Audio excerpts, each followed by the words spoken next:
안녕하세요. 저 김경훈이라고 하고 오늘부터 여러분들이랑 유기화학 공부, 임용시험에 필요한 유기화학 파트만 제가 하기로 하고 나머지 과목은 안하는 선생님하고 김은경 선생님께서 하실 텐데 뭐 다른 과목이야 가서 각자 이제 수강하신 선생님들한테 들으시면 될 것 같고 유기화학은 뭐 어떻게 공부를 해야 시험을 잘 볼 거냐 이게 이제 우리 1차 목표잖아요. 근데 그게 마땅한 방법이 없어요. 여기서 뭐 이렇게 저렇게 하시라 뭐 해라 해봤자 마땅한 방법이 없고 그냥 많이 외우고 많이 문제 풀어보고 많이 잃어버리고 다시 또 외우고 잊어버리고 또 문제 풀고 요거를 그냥 무한 반복하는 것이 가장 현실적인 방법이에요. 이거를 뭐 이렇게 해라 저렇게 이게 좋다 저게 좋다 다 필요 없고요. 일종의 양치기 개념이 좀 들어가 있어요. 근데 그렇다고 무턱대고 하기는 다들 시간적인 한계도 있고 개인의 사정도 있기 때문에 무작정 양으로 때려잡는 건 아닌 것 같고 그렇게 끊임없는 반복을 하는 중간중간 그거에 대한 도움을 제가 조금 드리고자 수업을 하는 거고 여러분들이 그 수업을 듣는 거예요. 그래서 자세한 이야기는 수업이 진행되면서 조금씩 더 하기로 하고 오늘 일단 우선 먼저 전체적으로 커리큘럼이 어떻게 돌아갈 건지 잠깐 간단하게 소개하고 그 다음에 카페 소개하고 그 다음에 질문 있으면 간단하게 질문 받고 바로 수업을 시작하겠습니다. 일단 이론 과정이 좀 길어요. 6개월 동안 일주일에 한 번 정도 만나서 수업을 할 건데 이게 생각보다 길다고 느끼는 분도 있을 거고요. 어떤 분들은 좀 짧다고 느끼는 분도 있을 거예요. 짧다고 느끼는 분들은 없을 것 같고 너무 길다 하시는 분이 있을 텐데 이유가 좀 있어요. 그러니까 말씀드렸지만 유기화학은 양치기 개념이 좀 들어가 있고 끊임없이 외우고 잊어버리기를 반복해야 하는데 이거를 단시간 내에 해결할 수는 없어요. 그래서 중간중간에 여러분들한테 자습할 수 있는 시간을 좀 드린다고 생각하시면 됩니다. 그래서 챕터 1을 2, 3, 4가 진행되는 동안에 뒤에 내용, 예습을 제가 바라진 않고요. 수업을 들었던 내용을 복습을 좀 많이 하시는데 여기 밑에 보면 연습문제 풀이라고 하는 과정이 있어요. 이건 뭐냐면 제가 각종 교재에서 연습문제 파트, 그러니까 챕터 끝에 보면은 각종 유기화학 교재 기본서 끝에 보면 챕터 끝에 연습문제들이 있잖아요. 그 연습문제들을 각 기본서에서 뽑아가지고 편집을 해놓은 게 있어요. 또 제가 좀 이따 보여드릴게요. 그 교재를. 그걸 가지고 여러분들이 챕터 1이 끝나면 챕터 1의 연습문제를, 챕터 2가 끝나면 챕터 2의 연습문제를 끊임없이 계속 반복을 하는 거예요. 그래서 그거를 6월까지 하시면 되는 거고 그게 끝나고 나면 이제 유기반응 매핑이라고 하는 것과 기출문제를 하게 될 텐데 이때부터 본격적인 문제풀이가 시작이 된다고 생각하시면 돼요. 그러니까 그 전까지는 일종의 예비 단계, 문제풀이를 위한 예비 단계라고 생각하시면 되고 조바심 갖지 말고 저를 믿고 연습문제나 기출물이하고 나중에 모의고사 문제를 풀기 위한 사전 단계, 사전 정지 작업이라고 생각하시면 되고 그걸 위해서는 이론 과정뿐만 아니라 연습 문제를 꾸준히 반복해서 풀어야 한다.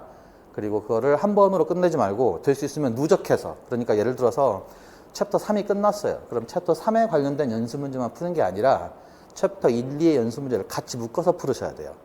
4가 끝났다. 그럼 4의 연습 문제만 푸는 게 아니라 1, 2, 3, 4를 누적해서 계속 푸는 거예요. 그 누적해서 풀 때도 뭐 예전에 풀었던 것이 너무 쉽고 다 알고 있다 그러면 틀렸던 문제나 중요했던 연습 문제를 중심으로 다시 한번 반복하시면 되는 거고 그거를 끊임없이 누적을 해야 뒤에 이제 기출문제하고 모의고사 문제를 풀 때 훨씬 더 수월하게 진행을 할 수가 있습니다. 그래서 그 과정을 6개월 동안 좀 꾸준히 연습하시라는 의미로 기간이 좀 이론 과정이 좀 길다라고 생각하시면 되고 막말로 유기화학만 잘해서 통과할 수 있는 시험이 아니잖아요. 그러니까 그 중간에는 다른 뭐 물리화학이나 분석화학이나 무기화학이나 이런 것들을 좀 같이 병행하시면 됩니다. 그리고 또 한 가지가 그러니까 기출문제를 풀기 전까지 여러분들이 하나를 또 수업을 인강이나 아니면 패키지 강의로 들으실 필요성이 있는 것이 분광학이에요. 그러니까 기출문제들을 보게 되면 매해 최소 한 문제 이상, 많으면 두 문제, 어떤 때는 관련 문제로 따지면 세 문제까지도 분광학에 관련된 내용들이 꾸준히 출제가 돼요. 특히 작년 같은 분광학 문제는 여러분들이 처음 보는 구조였을 거야. 에폭사이드 문제가 시험 문제로 나왔는데 그것도 제가 분광학 수업 때도 그랬고 중요하다고 여러 번 말씀드렸던 내용입니다. 그리고 개념적으로도 작년에 출제된 문제는 에폭사이드 말고도 좀 다른 개념이 하나 중요한 개념이 있어요. 혹시 들어보셨는지 모르겠지만 부분, 입체, 이성질성, 수를 구분할 수 있느냐. 요게 시험 문제 개념이었거든요. 일단 그게 개념으로 작년에 출제가 된 이상 거기서 이제 무궁무진하게 발전할 수 있는 구조들이 되게 많아요. 이미 기본서 연습 문제나 기본서 텍스트 내용으로도 중요하게 소개가 됐던 내용들인데 그동안 시험 문제가 안 나오고 있었어요. 근데 그게 작년에 시험 에폭사이드를 통해서 시험제로 나온 이상 앞으로 그것이 더 발전돼서 시험제로 나올 개연성이 좀 있거든. 그러니까 그런저런 내용들을 분과학 이론 강의를 통해서 여러분들이 좀 확인을 하시고 문제를 풀 수 있으면 또 분과학 문제도 같이 풀어보시는 것이 좋습니다. 그래서 관련 내용을 잠깐 소개를 시켜드릴 텐데, 그러니까 다시 말씀드릴게요. 일단 이 7월 이후로는 다음 얘기니까 1월부터 6월까지 이론 과정이 진행이 될 거고 그거에 맞춰서 여러분들이 연습 문제를 풀어야 한다는 건데,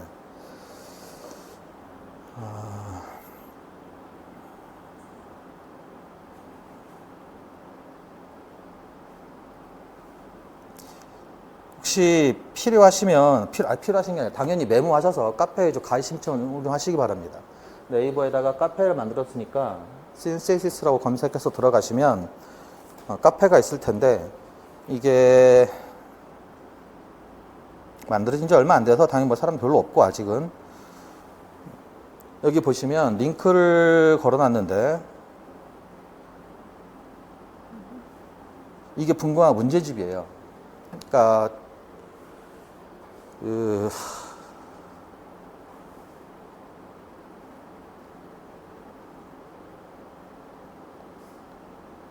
이런 식으로 해가지고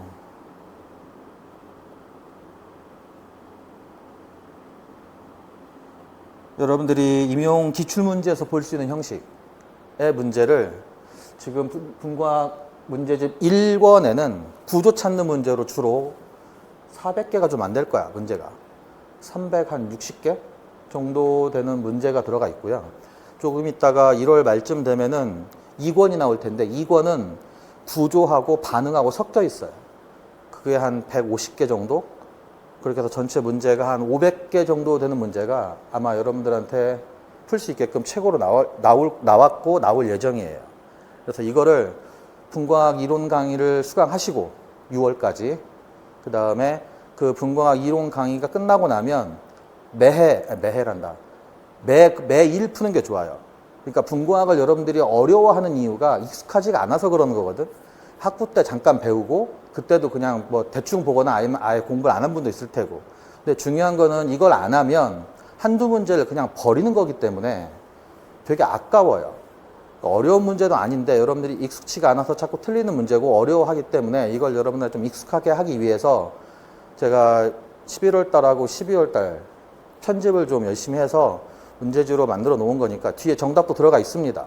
간단하게 해설도 있고 잘 모르는 거는 카페에 질문하시면 되고, 그렇게 해서 될 수 있으면 매일 문제를 한두 문제씩은 풀어서 계속 익숙하게 문제를 접할 수 있도록 여러분들이 미리미리 준비하시는 게 좋습니다.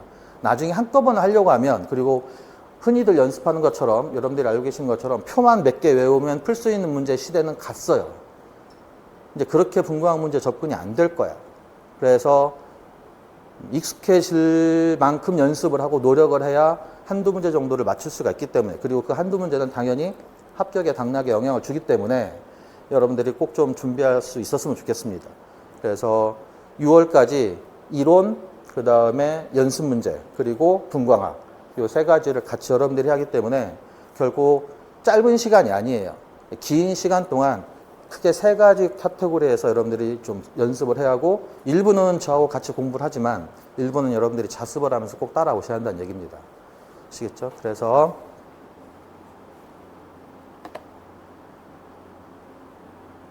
링크 걸어뒀으니까 링크 가서 보시면 되고, 그 다음에 앞으로 수업에 필요한 강의 교재들은 종이책으로는 판매를 안 할 겁니다. 여러 가지 이유가 있는데 가장 현실적인 이유는 뭐 여러분들 설명하기는 좀 그렇지만, 아무튼 교재를 앞으로 PDF 파일로 해서 이렇게 이북으로만 출간을 할 거니까 참고를 하시면 될 것 같고, 자주 이용하시는 사이트에 들어가서 구매를 하시면 될 것 같습니다. 그래서 지금 연수 문제를 제가 여러분들한테 말씀드렸었잖아요. 그것도 보시면 이렇게 돼 있고 책 제목은 이렇습니다. 자습용 교재고요. 여러분들이 풀 수 있으면 꼭 풀어야 하고, 풀 수 있으면 풀어야 하는 게 아니라 이론 수업이 진행되는 동안에 꼭 병행해서 풀으셔야 하고, 내용적인 걸 좀 보게 되면 이것도 이런 식으로 챕터마다 이렇게 주관식으로 여러분들이 풀 수 있도록, 그리고 뒤에 역시 해설지가 들어가 있어요. 그러니까 자습하기도 괜찮거든요. 모르는 문제는 당연히 카페에 질문하시면 되는 거고, 그 다음에 이거에 대해서는 추천은 하진 않지만 토요일 날 수업이 개설이 돼요. 이 문제풀이만 하는 걸로.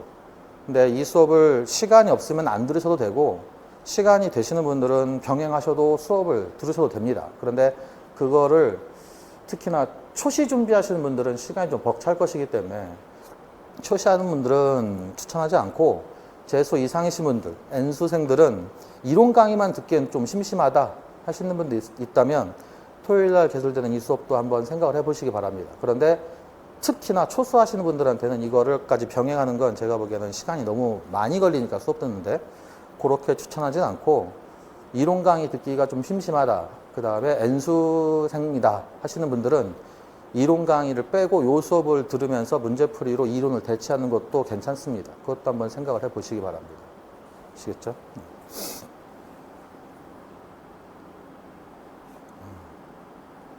자, 그래서 카페 주소 다시 한번 필요하신 분들 메모하시고요. 카페에 가입 신청하시면 카페 이용할 수 있으니까 각종 질문도 거기에 올리시면 됩니다.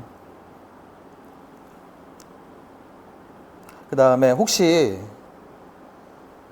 전체적인 강의 계획이나 공부 방법이나 뭐 이런 거 질문하실 거, 궁금하신 거 있으십니까? 없으시면 잔소리 딱 하나만 하고 바로 수업을 진행하도록 하겠습니다. 그 카페에 가서 보시면 알 텐데, 제가 시험이 끝나고 나서 그날 곧바로 간단하게 해설지는 아니고, 그냥 정식 해설지는 아니고 문제에 필요한 유기화학 기출문제, 작년 기출문제에 대한 그 간단한 참고 자료들을 올렸거든요. 그러니까 이게 말도 많고 탈도 많았던, 아마 여러분들이 가장 궁금해할 수 있는 분과학 문제입니다. 작년 분과학 문제. 근데 이 문제는 제가 어디서 소개를 시켜드렸었냐면 모의고사 때도 한번 말씀을 드렸었고, 그 다음에 특강 때도, 제가 아까 말씀드렸던 특강 때도 이 분자 대놓고 보여드리면서 이거 상당히 중요하다, 그래서 꼭 알아야 할 내용이니까 알아두시고 왜 이게 중요한지에 대해서 충분히 설명을 드렸었어요. 근데 이게 제가 이 말씀을 드리는 이유가 뭐냐면, 지금 유기화학 문제가 5문제였거든요. 하나, 둘, 셋, 넷, 5개. 근데 이 5개의 문제 제가 자신 있게 말씀드리는데 수업 때 다 언급했던 거예요. 예를 들어서 여기 기억하시는 분도 있고 없는 분도 있겠지만, 제가 임용 유기화학 문제를 보면서 좀 특이하다고 생각했던 것 중에 하나가 반응 메커니즘을 묻고 싶은데 이걸 채점하기가 곤란하니까 좀 이렇게 문제를 돌려서 출제하는 것들이 있는 것 같다 싶어서 생각했던 개념 중에 하나가 중간체를 묻는 개념이었어요. 그러니까 대부분의 학생들이 문제에서 뻔히 보이는 반응물, 생성물, 그러니까 A로부터 B를 찾거나 아니면 B로부터 역합성을 통해서 A를 찾거나 이런 것들만 많이 자꾸 중점적으로 보시는데, 중간에 무슨 일이 벌어져 있고 그 중간체가 무엇인지를 꼭 알아야 한다. 그 중간에 생기는 생성물을 좀 알아야 하는데, 그 대표적인 문제 중에 하나가 이거니까 이거 꼭 좀 외우고 알아두셔야 한다라고 수업 때도 강조했었고 모의고사 때도 말씀드렸었어요. 근데 이거를 여러분들이 제대로 쓰는지는 모르겠지만 이런 내용입니다. 그러니까 저는 자신 있어요. 5개의 문제가 나온다고 했을 때 그 5개의 문제에 관련해서 여러분들이 시험 문제에 마주칠 만한 내용들은 제가 다 보여드릴 겁니다. 이론부터 모의고사까지 수업을 들으시면. 제가 신이 아닌 이상 모의고사 때 다 보여드릴 수는 없어요. 그 제가 뭐 어차피 출제위원들하고 저하고 가위바위보를 하는 건데 그걸 제가 어떻게 모의고사 때 다 보여드리겠어요. 모의고사도 할 수 있는 게 5문제밖에 출제를 못하기 때문에 한정적이고, 다른 과목들이 들어야 하니까 저만 욕심내서 막 이만큼 할 수는 없잖아요.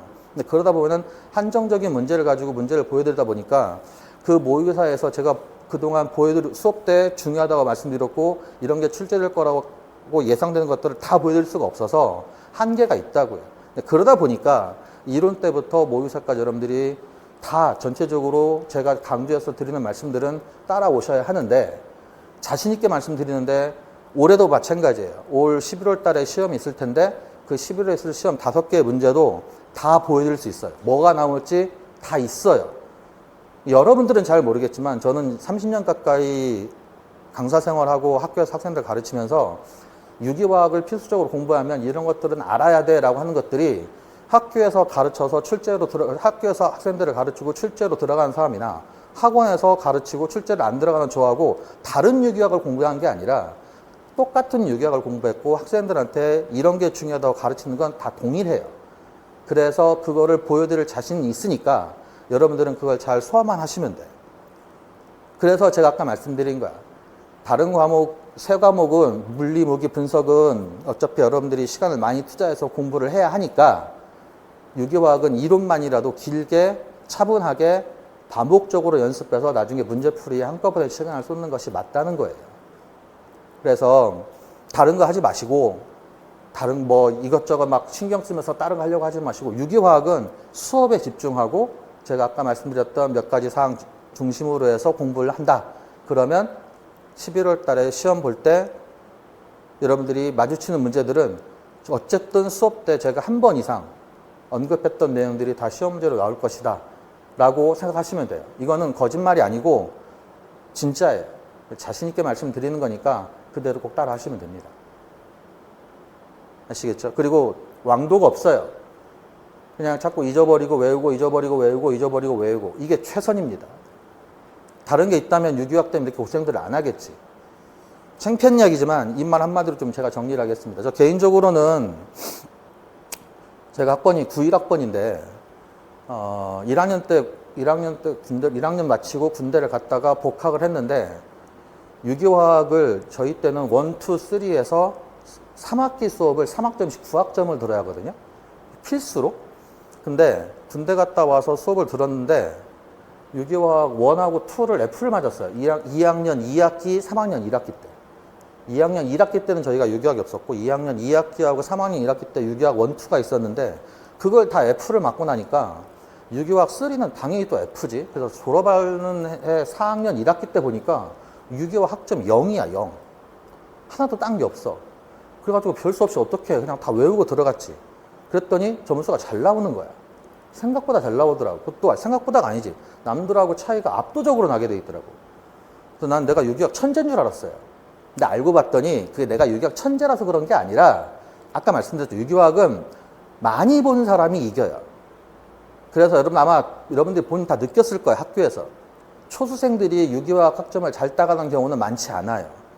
재수강을 하거나 N수강을 했을 때 유기화학 학점이 잘 나오는 이유는 내가 여러 번 봤기 때문에 그런 거예요. 다른 세 과목에 비해서 유기화학은 특히 그게 심해요. 그래서 고학년들이 저학년들을 밟고 학점을 따가는 게 유기화학이야. 그게 악순환이 계속 반복이 돼요. 물론 잘하는 사람들이야 처음 해도 뭐 A 따는 분들이 꽤 있겠지만 그렇지 않은 분들이 대부분이라고. 그러면서 유기화학은 어렵다, 싫다, 이건 뭐 이래서 안 되고 저건 저래서 안 되고 유기화학은 재미가 없다, 이건 화학도 아니야, 뭐 이런 식의 느낌들을 갖는 경우가 대부분이에요. 그게 그럴 수밖에 없어요. 처음 보게 되면 낯설고 외겨갖고 되게 힘든 거예요.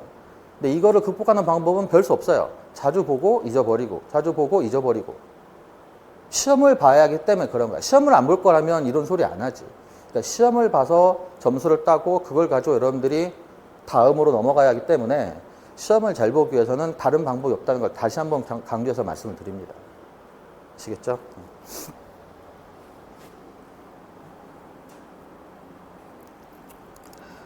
더한 잔소리는 이제 수업 진행되면서 필요할 때마다 좀 하기로 하고, 자, 오늘은 곧바로 수업을 시작하도록 하죠.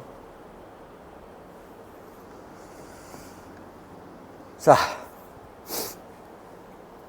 모든 유기화학 책의 1장은 제목이 다 이렇습니다. 다 비슷해요. 뭐 화학 결합이라고 하는 책도 있고 결합과 구조라고 하는 책도 있고 뭐 다양하게 나오지만 내용은 다 이겁니다. 그리고 그 일장은 여러분들이 일반 화학 수준에서 공부했던 화학 결합의 내용을 기반으로 하고 있어요. 그 내용을 여기서 전체로 다 소개시켜 드리는 건 또 의미가 없으니까 유기화학에 꼭 필요한 몇 가지 개념하고 더 필요한 내용들은 여러분들이 일반학 책을 찾아보시거나 물리학 책을 좀 찾으면서 공부를 하시면 되는데 전체적인 내용은 여러분들이 꼭 외워야 할 내용들만 소개를 시켜 드리는 거고 더 자세한 내용은 일반학 책이나 물리학 책을 좀 참고하시면 된다는 얘기입니다. 그런데 여기에는 나와 있지 않지만 그리고 일반적인 기본서에도 잘 나와 있는 얘기는 아니지만 자세하게 나오는 얘기는 아닌데 여러분들이 화학과 관련된 적어도 화학 교육도 화학이니까 화학과 관련된 내용을 공부하셨고 화학에 대한 거를 알고 있다면 적어도 남들이 묻는 기본적인 질문, 화학과 관련된 가장 기본적인 질문에 답할 필요성이 있는데 그 가장 기본적인 질문 중에 하나가 뭐냐면 결합이 뭐냐는 거예요. 결합이 뭘까? 그리고 더 근본적인 건 왜 결합을 할까에 대한 내용이야. 그러니까 Y하고 What인데 What과 Y 중 뭐가 앞선지는 잘 모르겠지만 일단 기본적으로 왜 결합을 하느냐에 대한 답은 안정성 확보에 있어요. 그러니까 다들 아시는 주기율표상에 8쪽 원소를 빼고 1쪽부터 7쪽까지의 원소들이 기본적으로 8쪽 원소보다 불안정해요. 그리고 그 불안정함을 극복하기 위해서 취하는 자세가 뭐냐면 결합이에요. 그리고 8쪽 원소의 전자 배치를 담고 싶어 하는 거지. 그 닮음을 뭘로 추구하는 거냐면 결합이라는 걸로 추구를 하게 돼 있고 그래서 결합이 뭐냐라는 거는 원자 간에 서로 간의 안정성 확보를 위하여 뭉치는 거예요. 그 뭉침을 우리는 결합이라는 말로 표현을 하는데 이 결합을 표현할 때 일반적으로 화학에서는 4가지 방법을 선택을 해요. 첫 번째 방법이 이온 결합, 그 다음이 공유 결합, 배위 결합, 금속 결합 이렇게 4가지를 보통 일반적인 화학 결합의 기본 종류로 봐요. 그러니까 어떻게 하느냐, 화학 결합을 어떻게 하느냐고 물어보면 4가지가 있고 왜 하느냐에 대해서는 4가지 화학 결합이 모두 다 동일해요. 안정하려고 화학 결합을 하는 겁니다. 그리고 그 안정함을 설명하는 여러 가지 이론들이 있어요. 방금 설명드렸던 8쪽 원소를 닮으려고 한다. 그걸 뭐라고 부르냐면 옥텟 규칙이라고 얘기를 하잖아요. 8쪽 원소의 전자 배치를 담고 싶어 한다. 왜? 8쪽 원소보다 8쪽 원소가 아닌 다른 원자들은 상대적으로 불안정하니까 그 불안정함을 해소하기 위해서 8쪽 원소의 전자 배치를 담고 싶어 하는데 그 방법이 4가지라는 거예요.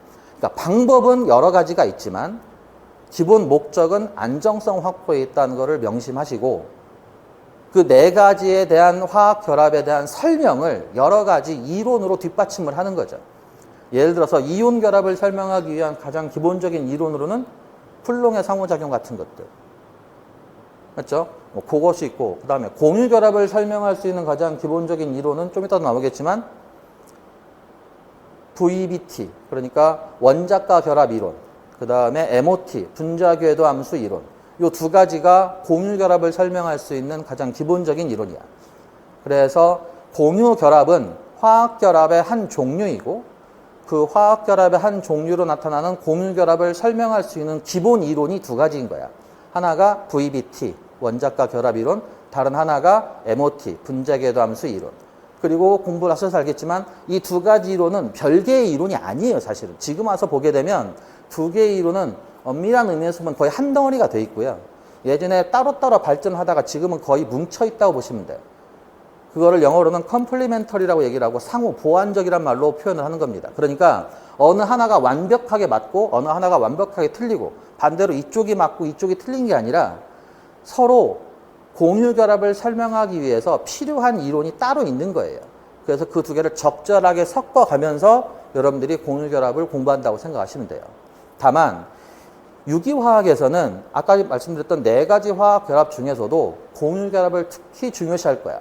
왜 그러냐면 탄소를 중심으로 유기화합물이 형성이 돼 있고 탄소 화합물에 대한 반응을 공부할 것이기 때문에 탄소 화합물이 주로 하는 결합은 대부분 다 공유 결합이에요. 꼭 그런 건 아니지만. 그래서 공유 결합을 여러분들이 중점적으로 공부를 하게 되니까 앞으로 여러분들이 배우게 될 유기화에서는 VB 이론, 원자과 결합 이론하고 MO 이론, 분자궤도 함수 이론이 등장을 하고 주로 그래서 이온 결합이나 배위 결합이나 금속 결합은 뭐 많이는 안 나와요. 거의 안 나오고 주로 원자과 결합 이론과 분자궤도 함수 이론이 공유 결합을 설명하기 위한 이론으로 자주 등장을 하는 거예요. 이해하시겠죠? 그게 탄소화합물에 관련된 화학이기 때문에 그런 거예요. 이해하시겠죠? 예, 그래서 제일 처음에 나와 있는 공유결합과 관련된 일반적인 규칙은 아까 말씀드렸죠. 화학결합의 한 종류로 공유결합이라는 것이 있고 이게 탄소화합물의 화학을 공부하다 보니까 공유결합이 중요한 거고 관련된 이론은 크게 두 가지가 있는데 대부분 다 VB 이론을 공부할 거고 학부 수준의 유기화학은 MO 이론은 필요할 때마다 한 번씩 등장을 할 테니까 그때 필요한 때마다 필요한 양만큼 가르쳐 드리면 그것만 여러분들이 공부하시면 됩니다. 그래서 머릿속에 일단 로직을 잘 짜보세요. 화학 결합이 있다. 그 중에 공유 결합이 있다. 그 공유 결합을 하는 목적은 안정성 확보에 있다. 그리고 그걸 설명하는 이론은 여러 가지가 있는데 그 중에서도 우리는 원자과 결합 이론을 주로 설명할 것이다. 이해하시겠죠? 그리고 그로 가기 전에 말씀드릴 내용이 바로 옥텟 규칙에 관련된 내용이어서 여러분들이 아시는 수소원자는 한 번의 공유결합을 한다. 탄소원자는 4번의 공유결합, 질소원자는 3번, 산소원자는 2번, 할로겐 원자는 1번이에요. 그 다음에 사족원소를 중심으로 사족원소의 왼쪽과 오른쪽으로 나눠보면 5족 원소, 2주기 5족 원소인 질소부터는 뭐가 나타나되어 있냐면 비공유 전자쌍. 앞으로 제가 수업 시간에 자주 사용할 용어 중에 하나로 요 비공유 전자쌍이라는 표현을 자주 할 텐데 줄임말을 좀 쓰겠습니다. 영어로 론페어라고 그래서 앞으로 LP라는 표현을 좀 많이 쓸게요. 됐죠? 이렇게 되면은 옥텟 규칙을 만족하기 위해서 4주기 이하로는 정상적인 공유결합에서 LP가 안 나타나요. 정상적인 공유결합입니다. 그 다음에 5주기부터는 LP가 한 쌍 이상 나타날 수 있는데 그게 정상적인 공유결합의 경우 질소가 한 쌍, 산소가 2쌍, 할로겐이 3쌍의 정상적인 공유결합에서 LP를 갖게 되는 거예요. 그게 여러분들이 꼭 외워야 할 유기화학에서 나타나는 원소들, 주로 나타나는 원소들의 중요 공유결합의 패턴이라고 이해하시면 되는 겁니다. 그리고 이 이유가 있다고 그랬죠. 이유는 아까 말씀드린 대로 원자에 있는 분자를 구성하는 원자에 있는 원자과 전자를 이용해서 결합에 이용할 수 있는 전자, 그 결합에 이용할 수 있는 원자과 전자를 이용해서 옥텟 규칙을 만족시키도록 공유결합을 만들다 보면 나타나는 일종의 패턴 같은 거라고 생각하시면 됩니다. 당연히 기본적으로 암기하고 있어야 할 사실이고 그 다음에 또 한 가지 중요한 개념이 있는데 화학결합을 공부하다 보면 앞으로 여러분들이 자주 만나게 될 용어 중에 하나가 영어로는 일렉트로네거티비티라고 부르고 우리말로는 전기음성도 제가 줄여서 앞으로 EN이라고 많이 표현할 텐데 이것이 유기화학에서 화학결합이나 화학 반응을 설명하다 보면 전기음성도라는 이 개념이 계속 나오게 될 거예요. and 이것과 비교되는 개념으로 분명히 다른 정의를 갖고 있고 다른 개념을 갖고 있는 분극도라는 개념이 있어요. 그래서 이 두 개가 좀 다른 얘기고 하나 더 미리 말씀을 드리는데 일반 화학과 물리화학에서 가끔 등장하는 전자 친화도라는 개념이 또 있을 거야. 이 전자 친화도의 개념이 특히 뭐하고 헷갈리게 돼 있냐면 전기 음성도 개념하고 좀 헷갈리게 돼 있어요. 근데 미리 말씀드리고 제가 자신 있게 말씀드리는데 여러분 수준의 유기화학에서는 전기 음성도의 개념은 자주 등장을 해요. 많이 등장하고 1장부터 20 몇 장까지 계속 나올 이야기야. 그런데 전자 친화도는 한 번도 등장하지 않아요. 물론 대학원 수준의 고급 유기화학을 공부하다 보면 전자 친화도의 개념이 가끔 등장을 하는데 그때도 많이 쓰이는 개념은 아니에요. 그래서 유기화학에서는 적어도 제한적으로 전기 음성도하고 전자 친화도가 분명히 다른 개념이고 다른 과목과 마찬가지로 특히 전자 친화도의 개념을 이용한 설명, 어떤 화학적인 유기화학적 현상을 설명하는데 전자 친화도의 개념은 거의 이용되지 않는다고 봐도 좋아요. 대신 그것과 유사하지만 분명히 다른 개념에 해당하는 전기 음성도라는 저 개념은 정말 많이 등장을 할 거니까 수치와 함께 좀 기억할 필요성이 있어요. 일단 정의는 이렇습니다. EN의 정의는 공유결합을 이룬 원자에서 원자 핵 쪽으로 전자를 끌어당기는 어빌리티, 능력이에요. 그리고 이 능력을 라이너스 폴링이라는 사람이 숫자로 정의를 해줬어요. 계산을 해서. 기준이 누구냐면 폴링이 어떤 특정 원자의 전기 음성도 값을 기준값으로 딱 놓고 상대값으로 정했다는 게 첫 번째 알아야 할 사실이고, 거기에 해당하는 기준 원자는 자꾸 착각하시는데 불소가 아니에요. 폴링이 정해준 기본 기준값은 수소입니다.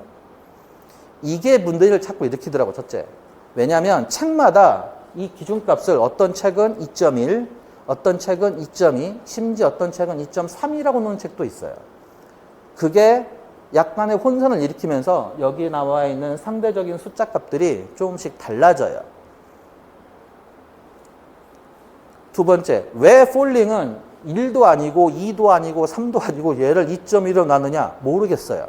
그건 모르겠는데 기본적으로 기준 원자는 전기 음성도를 상대값으로 측정해 줄 수 있는 기본 원자는 수소라는 겁니다. 다만 이건 있어요. 상대값으로 수소를 중심으로 해서 기준으로 해서 상대값을 측정하다 보니까 F가 4.0, 산소가 3.5, 질소가 3.0, 탄소가 2.5예요.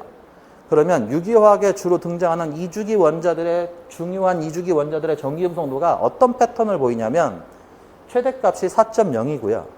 거기서부터 0.5씩 줄어드는 패턴이 보여요. 그러다 보니까 암기하기 좋게 하기 위해서 이 값을 마치 기준값처럼 자꾸 외우게 하는 거예요.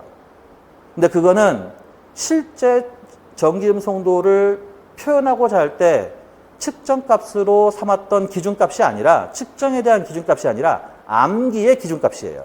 그러니까 그건 알고 외우세요. 그러니까 이걸 기준으로 외우는 것보다야 이걸 기준으로 외우는 것이 여러분들한테 더 현실적으로 편하니까 그렇게 가르치는 것 뿐이에요.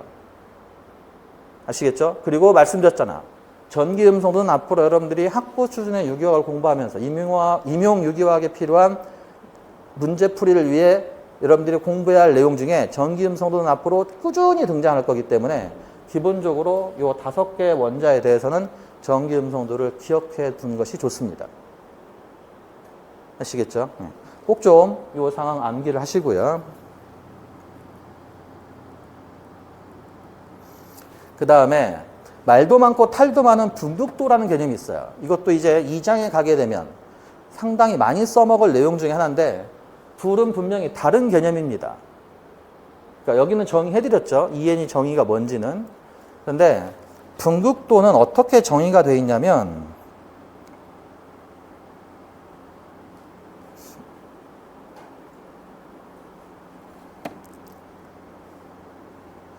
교재에 보면 링크가 있으니까 나중에 한번 가서 보세요. 이 링크를 가서 보시면 예를 들어서 염소가 갖고 있는 그 주변에 전자구름이 있어요. 이온결합 상태겠죠? 근데 이 염소 옆에다가 다른 양이온을 갖다 놓는 거야.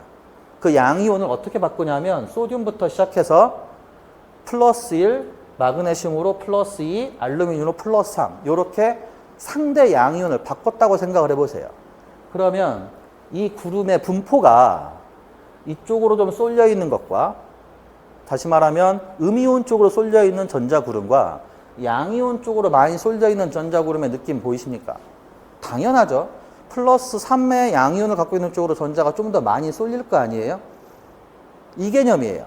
전자가 외부 자극에 의해서 얼마나 상대적으로 많이 치우칠 수 있느냐, 이 개념이야. 이해하시겠죠? 그런데 이 개념을 어떻게 유기화학에서는 많이 써먹냐면 여기를 통일하는 겁니다. 그러니까 이 왼쪽 그림에서는 양이온이 변수고 음이온이 상수잖아요. 근데 오른쪽 그림은 어떻게 바꾼 거냐면 변수를 바꿔서 양이온을 상수로 두고 음이온을 변수로 두는 거야. 이게 유기화학에서 필요한 개념이에요. 그러면 어떤 패턴이 보이냐면 같은 7족 원소인데 7족의 2주기, 3주기, 4주기 원소들이 원자 사이즈가 달라지면서 어떤 느낌이냐면 여기는 좀 딱딱한 느낌이고요. 아래쪽으로 원자 사이즈가 커지면서 좀 말랑말랑한 느낌이 드는 거야. 그 말랑말랑한 느낌의 개념을 여기는 골프공이라고 생각하시면 되고요. 여기는 여러분들이 요가할 때 쓰는 짐볼 정도로 생각하시면 돼요. 맞지? 그러면 양이온이 상수일 때 상대적으로 전자 치우침이 어디서 잘 일어나게 돼 있냐면 원자 사이즈가 커진 쪽에서 전자 치우침이 훨씬 더 잘 생기게 돼 있어요. 그래서 우리는 이거를 어떻게 표현하냐면 이 상황에서 여기에 분극도가 작다라고 표현을 하고 여기에 분극도가 더 크다라고 표현을 해요. 당연히 뭐하고는 다른 개념이냐면 전기음성도하고는 다른 개념이야. 그럼 정의가 뭐냐? 위에 나와 있지만 정의는 다른 게 아니에요.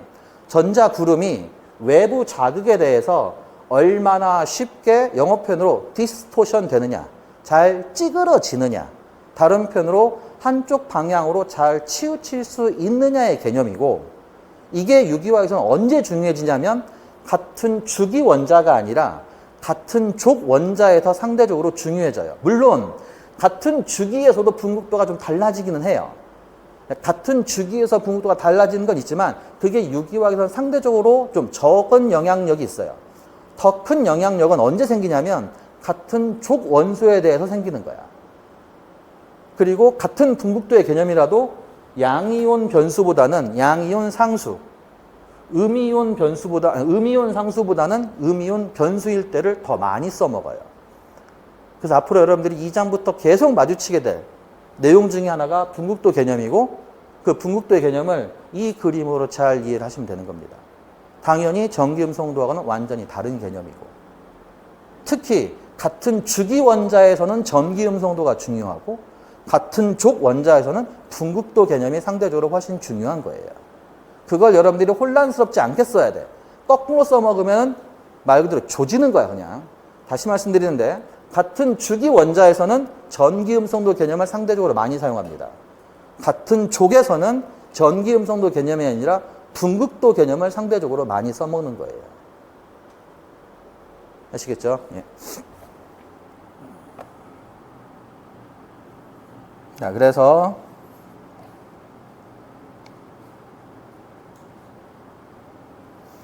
전기음성도하고 분극도 개념을 좀 조심해서 여러분들이 사용해야 하고 외울 건 꼭 좀 외우시기 바랍니다.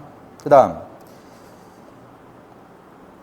화학결합을 공부하다 보면 여러분들이 또 많이 헷갈려하고 질문이 많이 나온 내용 중에 하나가 영어로는 포말 차지라고 부르고요. 우리말로는 형식전화라고 부르는 개념입니다.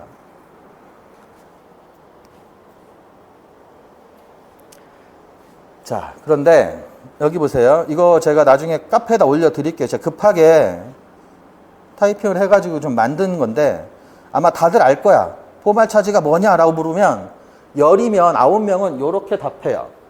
원자과 전자수에서 뭐를 빼느냐? 책임지는 전자수를 빼게 돼 있습니다. 그럼 책임지는 전자는 뭐고 원자과 전자수는 뭐냐라고 묻는다면 원자과 전자수는 여러분들이 알고 있는 결합에 이용할 수 있는 전자예요. 그게 뭐하고 다행히 일치하냐면 주기율표상의 족번호하고 일치를 해요. 1족부터 7족까지 결합에 이용할 수 있는 전자가 달라지죠. 맞죠? 그래서 수소 같은 경우는 아까 봤던 대로 하나, 탄소 같은 경우엔 4개. 맞죠?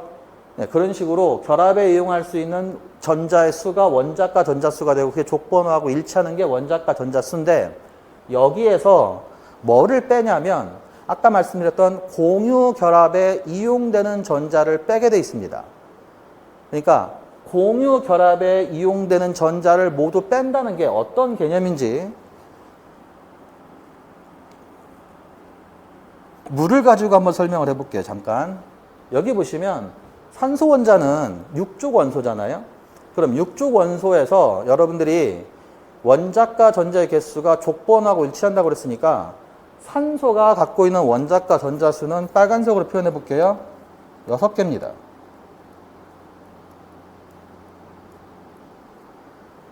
그리고 옥텟을 만족하지 않은 상태이기 때문에 수소 원자의 원자과 전자 하나씩을 이용해서 양쪽에서 공유를 해주면 여러분들 잘 알고 있는 물 분자가 돼요. 맞죠? 그러면 산소 원자를 중심으로 생각을 해보세요. 아까 봤던 계산식에 의하면 원자과 전자 수는 6이었고 여기서 내가 책임지는 전자, 산소 원자 입장에서 책임지는 전자는 비공유 전자쌍은 모두 내 책임입니다.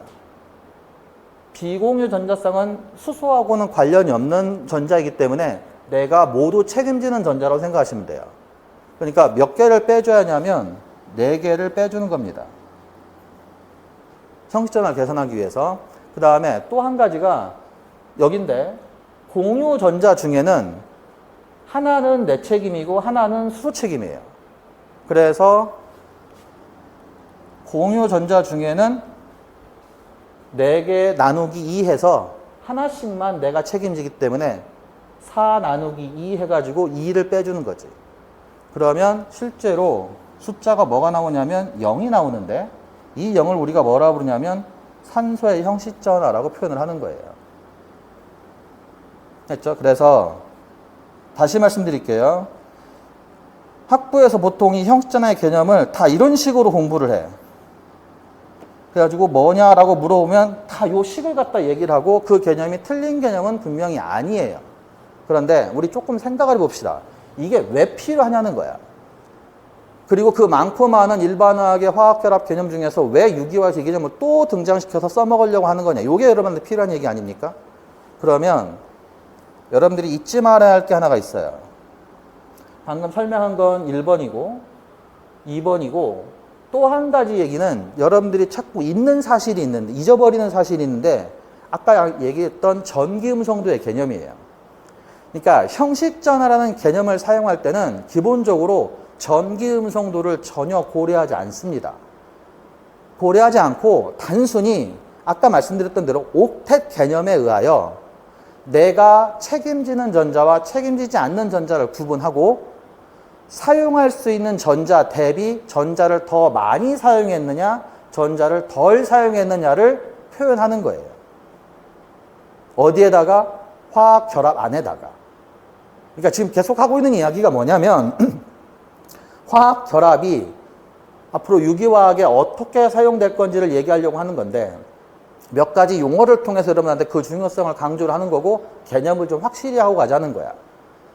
형식전화의 개념을 설명하면서 전기음성도의 개념을 빼면 안 돼요.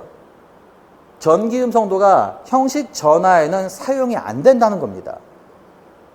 그러니까 공유결합을 했을 때 전자를 내 쪽으로 자기 자신 쪽으로 끌어당기는 능력이 있는데 이 개념을 생각하지 않고 그냥 단순히 사용할 수 있는 전자가 몇 개냐. 그런데 이거보다 전자를 더 많이 사용했느냐 덜 사용했느냐 이 개념이에요. 그래서 부호로 표현을 하는 부호와 숫자로 표현하는데 내가 사용할 수 있는 전자 대비 더 많은 전자를 사용하게 되면 전자를 과소비하면서 화학결합을 한 거예요. 그걸 우리는 마이너스 형식전화로 표현을 합니다. 하나 더 많이 사용했다? 마이너스 1. 2개 더 사용했다? 마이너스 2. 누구 대비? 자기 자신의 원자과 전자수 대비. 그래서 필요한 개념이 아까 말씀드렸던 책임지는 전자의 개수예요. 반대로 내가 사용할 수 있는 전자가 N개인데 그 N개보다 전자를 덜 사용하면서도 화학결합을 할 수 있어요. 그렇게 되면 그때는 플러스로 표현을 합니다. 일종의 남는 장사라는 뜻이지. 마이너스 형식전화는 전자를 과소비하면서 화학결합을 하는 것으로 본다면 플러스 형식전화는 전자를 덜 사용하면서 화학결합을 했다는 뜻이 되는 거예요. 그 개념으로 전기음성도를 무시하고 단순 원자과 전자수 대비 책임지는 전자의 개수로만 사용하는 전자와 사용된 전자를 구분하는 거지. 그 개념을 우리는 영어로 포말 차지, 형식 전화라고 부르게 돼 있는데 이걸 뭐하고 자꾸 헷갈려 하냐면 4번이에요. 3번이고. 실제 전화하고 형식 전화를 되게 많이 헷갈려 해요. 그래서 여기서 실수를 하고 이해를 못하면 유기화학이 나중에 하기가 싫어지는 겁니다. 대표적인 개념이 이런 거예요. 나중에 우리가 더 보겠지만 잠깐 보고 오겠습니다.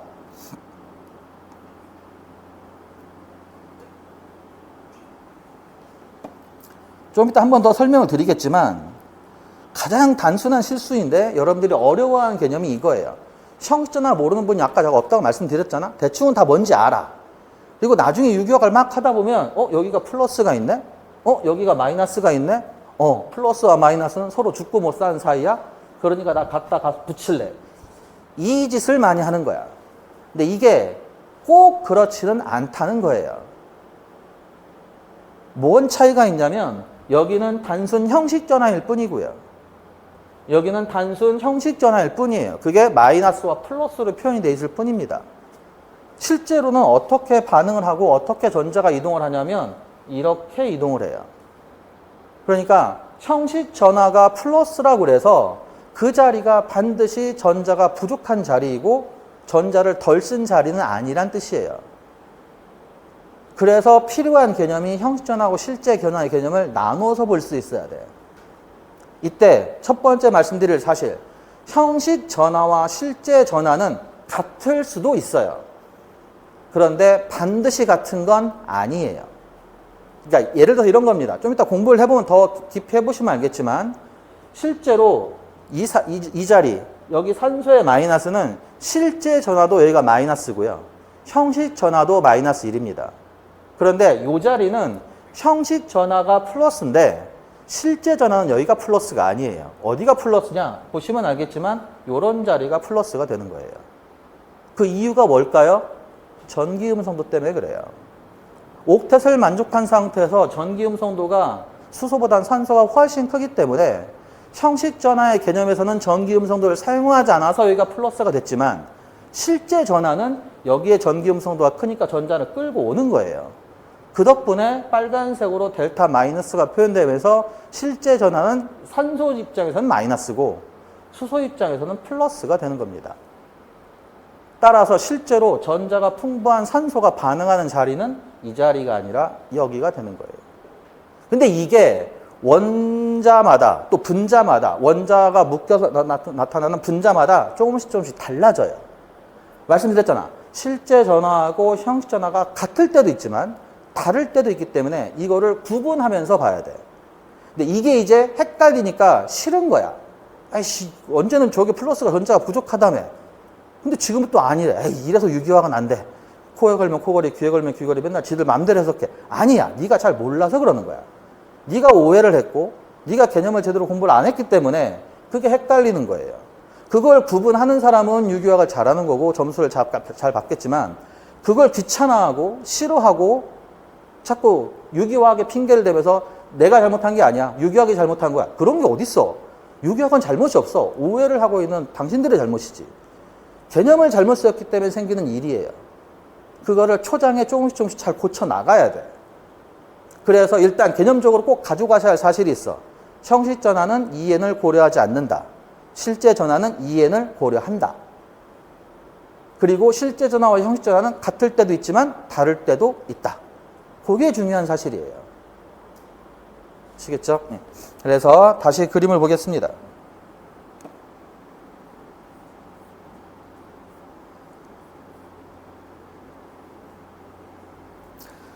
이 그림은 여러분들이 앞으로 자주 보게 될 유기화학에서 나타나는 중요 분자들이고 그 중요 분자들에서 몇 가지 산소, 질소, 그 다음에 탄소 뭐 이런 것들로 구성된 분자들입니다. 그리고 다들 알겠지만 색깔을 통해서 숫자들을 써놨고 부호들을 썼는데 그게 지금 얘기하고 있는 형식 전화들을 표현한 거예요. 그렇게 어렵지 않아요. 계산해보면 예를 들어 하나만 해볼까요? 이것만 한번 해볼까? CO3- 산소가 0입니다. 여기가 마이너스 1, 여기가 마이너스 1이고요. 탄소 같은 경우에는 4-4가 그대로 했으니까 역시 0이에요. 됐죠? 이래서 각 원자 주변으로 적당한 숫자들을 표현해서 전기 음성도를 고려하지 않고 원자과 전자수 대비 사용된 전자를 더 많이 사용했으면 마이너스, 사용된 전자가 원자과 전자수보다 덜 사용했으면 플러스 전화를 표현하게 돼 있는 거야. 전기 음성도 고려 없이. 됐죠? 그런데 여기를 보시죠. 아까도 우리가 잠깐 봤지만 이런 거예요. 산소 원자가 꼭 두 번의 공유결합만 하라는 법은 없잖아요. 예를 들어서 산소 원자가 지금처럼 수소와 3번의 공유결합을 하게 되면 이렇게 표현이 되고 이 화합물은 앞으로 여러분들이 유기화에서 자주 만나게 될 하이드로늄 이온이라고 부르는 거야. 일명 H3O 플러스. 그런데 아까하고 달라진 건 뭐냐면 물하고 달라지는 건 공유결합이 한 번 더 추가가 됐기 때문에 잘 봐요. 원자과 전자수는 6으로 변함이 없어요. 그런데 책임져야 할 전자의 개수가 하나, 둘, 그 다음에 셋, 넷, 5개. 그러니까 초록색만 자기가 책임지면 되는 거고, 그렇죠? 빨간색은 수소가 책임지는 개념이기 때문에 산소 입장에서 보면 6개를 쓸 수 있는데 5개밖에 안 쓴 거야. 그 개념이 플러스 형식전화로 나타난 거예요. 됐죠? 그리고 아까 표현한 대로 2N을 여기에 고려해주면 각각의 실제 양전하는 수소 쪽에 존재하게 되는 겁니다. 이유는 산소의 2N이 크고 2N이 큰 쪽으로 전자가 쏠린다는 표현을 해주면 수소의 전자 부족이 실제로 나타나게 되고 그게 실제 전하가 된다. 이 표현이에요. 그리고 우리 교재를 좀 이따 보시면 알겠지만 이 델타 플러스를 3번 더하면 그게 뭐예요? 델타 플러스를 부분 전하를 3번 더하면 그게 실제 전하예요. 분자 안에서. 그러니까 실제 전하를 찾는 방법이 여러 가지가 있는데 부분 양전하나 부분 음전하를 모두 더하거나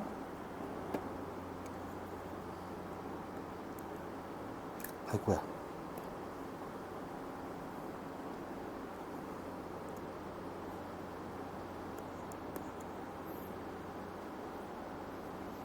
아니면 분자에 나타난 형식전하를 모두 더해주면 돼요. 그러니까 예를 들어서 아까 우리가 봤던 이 그림을 위아래로 한번 보세요. 델타 플러스는 요 세 자리고 그 델타 플러스는 델타라는 표현은 부분이란 뜻입니다. 파샬이란 뜻이고요. 그 파샬 델타 플러스를 3번 더해주면 그게 실제 전하 1이 된다는 뜻입니다. 그리고 여기 1은 여기 1 표현하고 좀 다른 표현인 거야. 여기 1 표현은 형식전하의 표현이고 여기 대괄호 밖에 있는 플러스는 실제 양전하라고 생각하시면 돼요. 그리고 이 델타 플러스를 3번 더해준 게 여기 플러스라고 생각하시면 됩니다. 또 다르게 형식전하로부터도 우리가 실제 전하를 찾을 수가 있는데 아까 우리가 봤던 CO3 E-하고 비슷하게 NO3는요.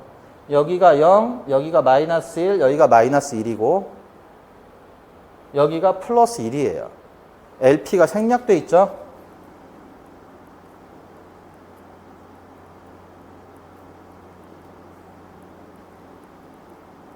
이런 식으로 됐죠? 그러면 부분 양전하나 부분 음전하를 고려하지 않고 분자 내에 표시된 형식전하를 모두 더해주면 그게 실제 전하가 되는 경우도 있어요. 이렇게.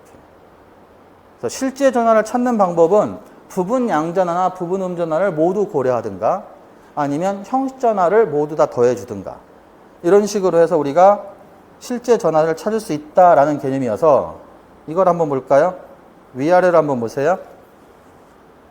OH-인데 아까도 말씀드렸죠? 산소 원자가 이렇게 되는 것이 일반적이고 정상적인 공유결합이라면 왼쪽과 오른쪽은 산소 원자가 각각 정상적인 공유결합에 비해서 비정상적인 공유결합을 한 개념이 되는 거예요.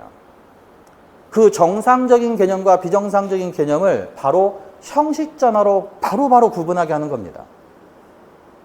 예를 들어서 이게 정상적인 공유결합이라면 산소 원자는 비공유 전자쌍 2쌍과 공유 전자쌍 2쌍을 가지면 산소 원자의 정상적인 공유결합이라고 보는 거예요.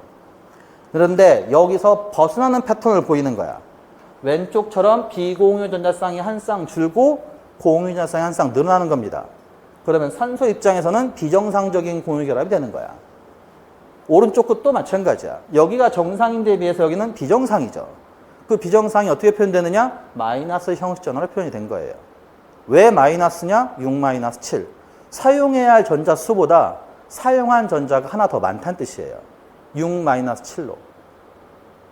됐죠? 그래서 여기다가 마이너스를 표현하고 나면 밑을 보세요. 실제 전하는 여기가 델타 마이너스고 여기가 전자를 뺏겼기 때문에 델타 플러스인데 이 부분과 이 부분, 파샬이 크기가 다른 거야. 크기가. 그러니까 산소 쪽으로 전자가 완벽하게 좀 쏠려 있고 수소 쪽에서는 상대적으로 전자 밀도가 떨어지기 때문에 이 둘을 합한 값이 뭐예요? 아까 뭐라고 그랬죠? 실제 전화라고 그랬잖아. 그 실제 전화를 대괄호 밖에 마이너스 1로 표현을 하는 거예요. 이해하시겠죠? 그래서 뒤에 바로 나옵니다. 여러분들이 외워야 할 이야기가 있어요. 아까 말씀드렸던 전기음성도 값하고 더불어서 기본적으로 유기화학에 자주 등장하는 분자를 구성하는 원자들이 있어요. 그 원자들이 어떤 때 정상적인 공유결합을 하고 어떤 때 비정상적인 공유결합을 하는지 패턴화시켜서 암기를 해야 돼요. 그걸 빨리빨리 할 수 있어야 유기화학 반응을 공부할 수 있거든. 근데 이걸 자꾸 무시를 하더라고.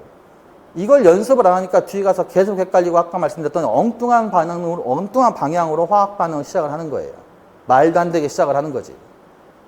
그러니까 그 개념을 여러분들이 개념을 줄이기 위해서는 지금 말씀드렸던 형식전화와 실제전화의 개념을 반드시 구분을 하고 전기음성도를 개념적으로 사용했느냐 사용하지 않았느냐를 또 구분을 하고 실제전화는 또 어떻게 다르냐 형식전화가 이 개념을 반드시 알고 있어야 한다는 뜻입니다. 그래서 그걸 연습할 수 있는 형식전화 계산법하고 나중에 카페에 올려드리겠습니다. 이 그림. 실제전화의 개념을 한번 보시죠. 요거는 나중에 보시면 되고요. 크게 개념이 이거예요. 산소 원자의 비정상적인 공유결합들을 보여드린 겁니다. 질소 원자의 비정상적인 공유결합들을 보여드린 거예요. 뭘 보고 알 수 있어요? 형식 전화가 분자식 안에 표현이 돼 있어요. 형식 전화가 표현이 돼 있는 분자들은 정상적인 공유결합을 갖지 않는다는 뜻입니다. 플러스 1이 있던 마이너스 1이 있든. 됐죠? 다만 요거 한번 잠깐 보시죠. 앞으로 여러분들이 자주 보게 될 보로 하이드라이드라고 부르는 BH4예요. BH4는 여기에다가 마이너스 1의 형식전화를 표현합니다. 이유는 붕소가 3족이죠. 근데 이 상황에서는 내가 책임질 전자가 몇 개예요? 4개가 되는 겁니다. 그래서 붕소 중심으로는 전자를 과소비했다는 개념이 표현이 돼야 하고 그 과소비의 개념이 마이너스 1이라는 숫자로 표현이 된 거예요. 다만 그럼에도 불구하고 실제로 전자가 붕소에 많이 있냐면 그건 아니에요. 실제 전하의 개념이 있죠. 생각해보면 EN 값을 고려해봐요. 붕소의 EN 값이 대략 얼마냐면 2.0 정도입니다. 나중에 찾아보세요. 수소보다 좀 작아요. 그 얘기는 화살표가 어떻게 된다는 뜻이냐면 여기서 이 방향이 된다는 뜻입니다. 그러니까 여기가 뭐예요? 델타 마이너스. 그게 4개 모이면 마이너스 1. 이 개념입니다. 그래서 나중에 보시면 알 거야. NaBH4 H-를 공급한다. LiAlH4 H-를 공급한다. 아니 H-를 왜 공급해? 이것 때문에 그런 거예요. 이해하시겠어요? 그래서 실제 전하의 개념을 여러분들이 좀 사용할 수 있어야 하기 때문에 요거 중요한 개념이니까 꼭 좀 연습을 해보시고 잘 이해하고 계셔야 합니다. 자, 그래서 우리 교재 본문으로 한번 가볼게요.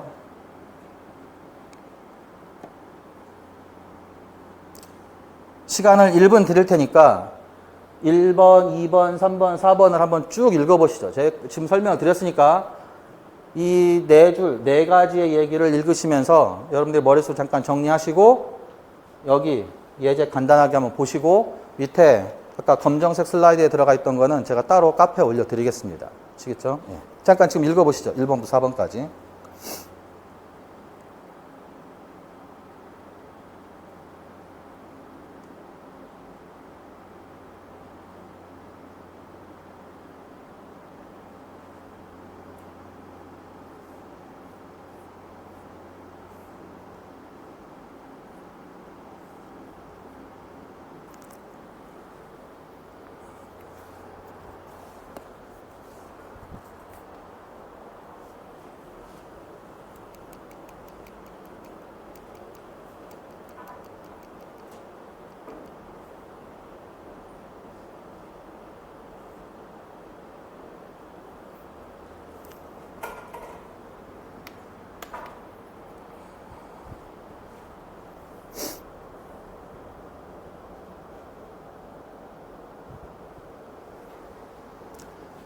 읽어보셨습니까? 자, 그러면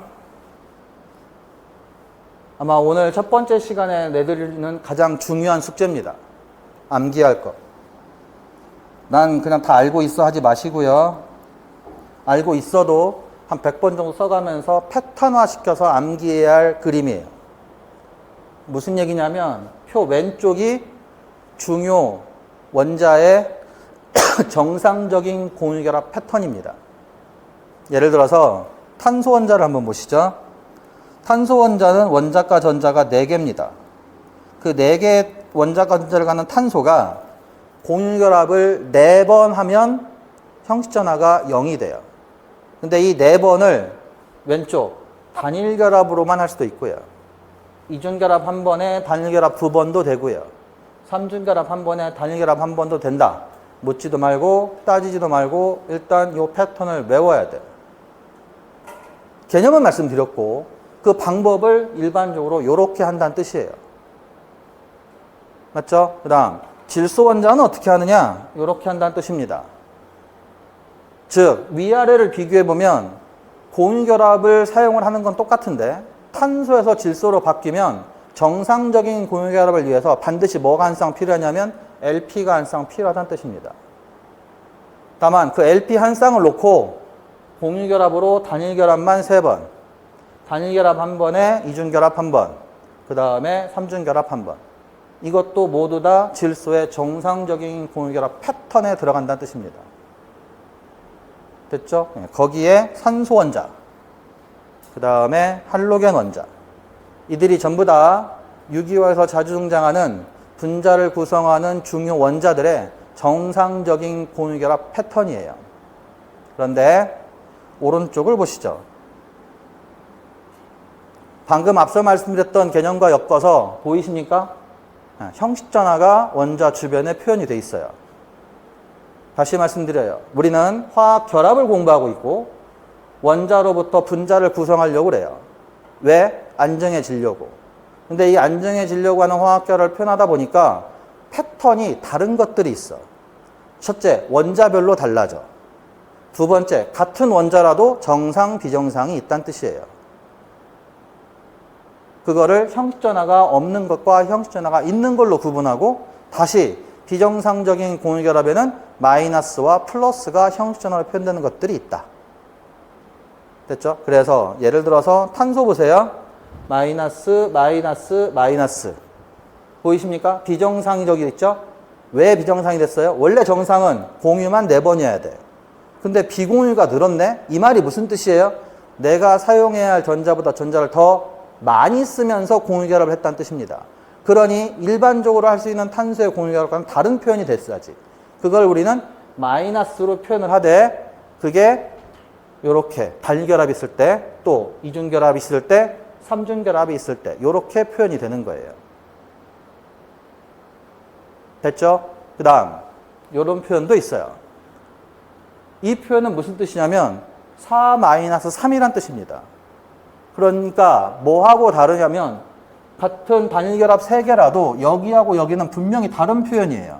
여기는 LP가 있다는 뜻이고요. 여기는 LP가 아예 없다는 뜻이에요. 이거를 헷갈리게 하는 이유는 이 그림 때문에 그래요.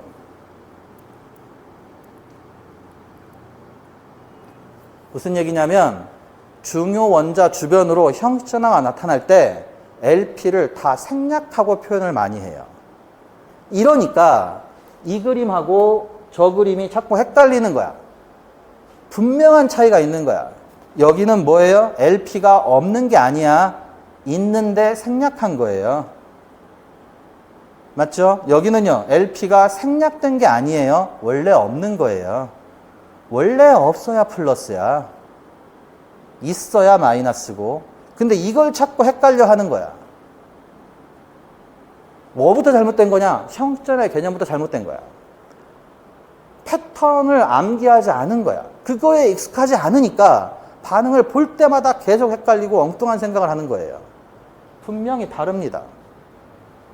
또 있어요. 여기 봐봐. 얘하고 얘도 달라요. 어떻게 다르냐면 같은 것도 있죠. 플러스인데 여기는 옥텟을 만족하는 플러스예요. 근데 여기는 옥텟을 만족하지 않는 플러스예요. 따라서 무슨 일이 벌어지느냐? 유기화학을 어느 정도 봤으니까, 일반화학 같은 거 봤으니까, 나 여기 전자 풍부가 있어요.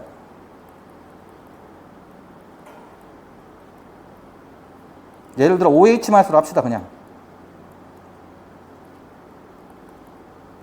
예를 들어서 OH-라고 쳐봐. 그러면 이렇게 할 수가 있어요. 근데 이렇게 할 수가 없어요. 왜 그러죠? 왜 그래요? 여기는 옥텟을 만족하고 있는 상태예요. 2주기 원자가 옥텟을 만족한 상태에서 전자를 추가적으로 받을 수 없다고요. 근데 여기는 옥텟이 부족한 상태예요. 그러니까 중요한 건 여기가 플러스이기 때문에 전자를 받는 게 아니에요. 전자가 부족하기 때문에 그런 거예요. 어떤 개념에서? 옥텟이 아니니까. 근데 여기는 같은 플러스라도 전자를 못 받는다는 뜻이야. 왜? 옥텟을 만족하고 있으니까 추가적으로 전자를 받을 만한 이유가 없어요. 목적 달성이 안 돼요. 여기다 전자를 주면 옥텟을 만족하지만 여기다 전자를 주면 옥텟을 초과하는데? 그러니까 이건 되는데 이건 안 되는 거예요. 이 개념, 이 중요한 개념이 형식전화부터 출발하는 개념이라고요. 그래서 이 패턴을 외워야 한다고. 같은 플러스라도 다름이 있다. 맞죠? 같은 공유결합 3번이라도 다른 게 있다. 여기는 LP가 있는데 생략된 거고 여기는 아예 없는 거고. 이해하시죠? 그런 점에서 여기도 마이너스가 있어요.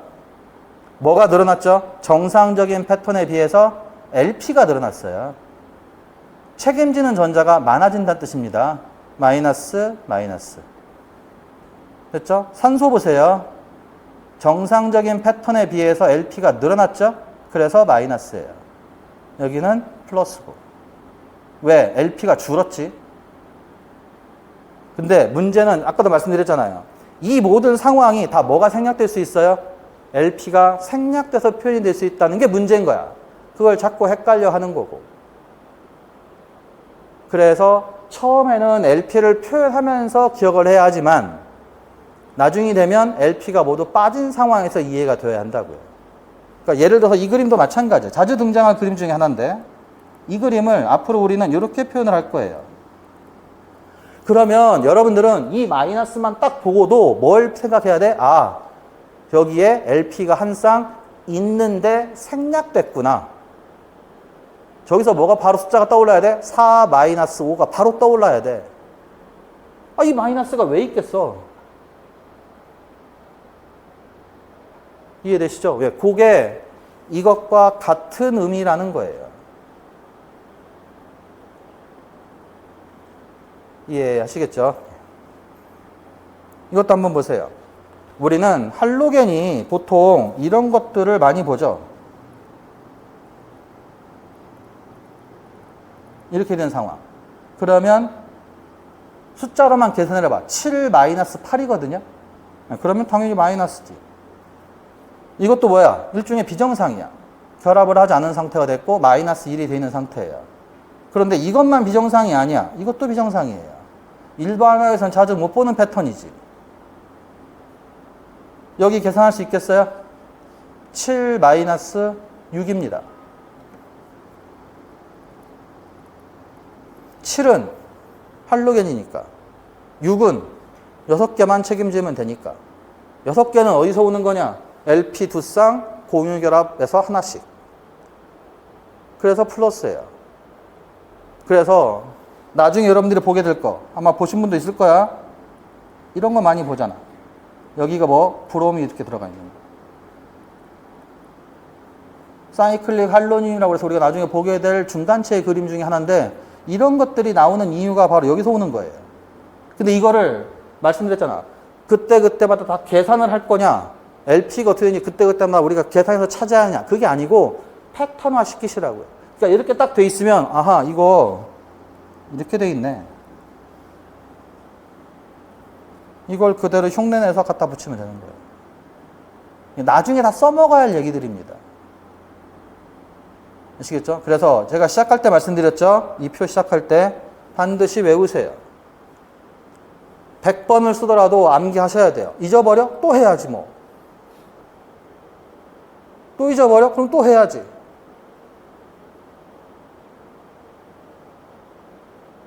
아시겠죠? 예. 그 다음에 첫 번째 시간의 마지막 내용은 이겁니다.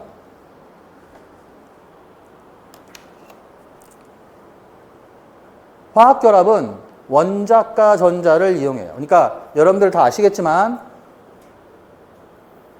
분자를 구성하는 입자 중에 하나로 원자라는 게 있고 그 원자를 구성하는 또 다른 입자로 원자 핵과 전자가 있고 그 전자가 결합에 이용되는 전자와 결합에 이용되지 않는 전자로 구분이 돼요. 결합에 이용되는 전자를 뭐라고 불렀죠? 원자과 전자. 혹시 결합에 이용되지 않는 전자를 뭐라고 부르는지 아십니까? 영어로는 코어 일렉트론이라고 부르고요. 번역할 때는 핵심부 전자 또는 내부 전자라는 표현을 써요.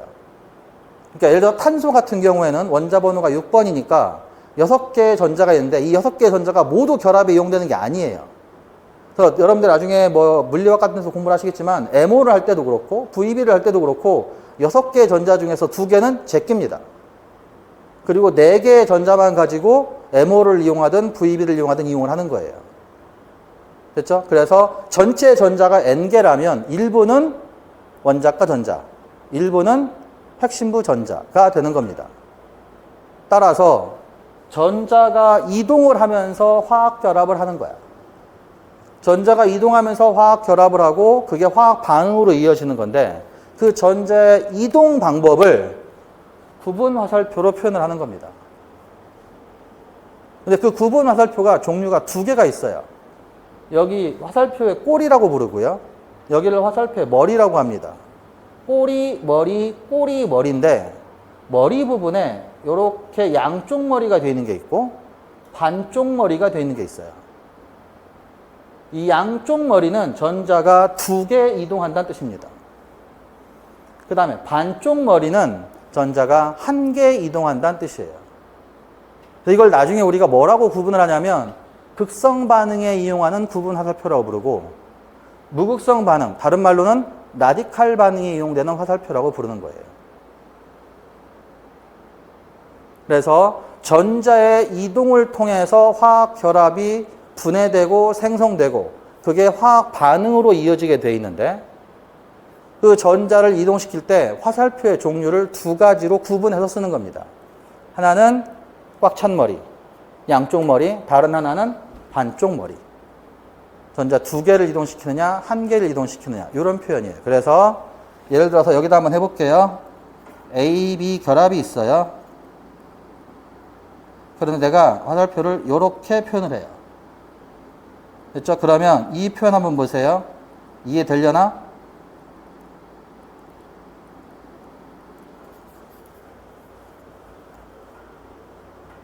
무슨 이야기인지 잘 보세요. 이 표현이 별거 아닌 것 같지만 꼭 알아둬야 할 게 있어. 형식전화 표현이 없죠? 따라서 A가 뭔지 몰라요. B가 뭔지 몰라요. 그런데 형식전화 표현이 없다는 건 저게 정상적인 공유결합을 하고 있다는 뜻입니다. 맞나요? 그 상태에서 전자 2개를, 제 손날을 봐봐. 전자 2개를, 이 화살표는 뭐냐? B만 책임지게 만든다는 뜻이에요. 정상적인 공유결합에서 B만 전자를 책임지는 결합으로 만드는 게 이 상태예요. 책임지는 전자가 늘어나지? 그걸 마이너스로 표현하는 거예요. 상대적으로 A 입장에서는 정상적인 공유결합을 하고 있다가 B가 욕심 많게 전자를 다 갖고 튀는 바람에 정상적인 공유결합이 분해되는 거예요. 끊어지는 거지. 그 덕분에 나는 책임지는 전자가 줄어드는 거예요. 그걸 뭐라고 표현하는 거야? 플러스라고 표현을 하는 거예요. 됐죠? 그래서 이걸 뭐라고 부르냐? 양이온. 영어로는 캐다이온이라고 부르고요. 여기를 애나이온, 음이온이라고 부르는 거예요. 그래서 극성을 갖는 양이온과 음이온으로 분해되는 저런 화살표가 꽉 찬 머리 화살표예요. 그런데 똑같은 AB 결합을 이번에는 이렇게 표현을 해보세요. 그러면 어떻게 표현을 해야 하냐? 정상적인 공유결합을 하고 있다가 A가 뭘 갖게 되냐면 홀전자를 갖게 돼요. B도 뭘 갖게 되냐면 홀전자를 갖게 돼요. 이걸 우리가 뭐라고 부르냐면 A 라디칼, B 라디칼, 홀전자 화학종. 나중에 배울 거야. 홀전자 화학종이라고 부르고 극성이 없어요. 그래서 무극성 반응에 주로 이용하는 화살표가 되고요. 당연히 극성이 없는 상태야. 엔드, 여기가 정상이었어. 그리고 그냥 나는 전자 두 개지 내 것만 갖고 빠져나온 거야. 형식 전화가 있을 리 없죠. 있을 리 없잖아. 여기도 형식 전화가 있을 리 없죠. 당연한 얘기입니다. 앞에 개념을 잘 이해했다면 왜 여기가 플러스고 여기가 마이너스고 여기는 왜 전화 표현이 안 돼 있는지, 형식 전화 표현이 안 돼 있는지 그걸 여러분들이 쉽게 이해할 수 있을 거예요. 이해되시죠? 곧바로 써먹어야 할 얘기이기 때문에 미리 한번 말씀을 드린 겁니다. 잠시 쉬었다가 혼성화 이론으로 넘어가겠습니다.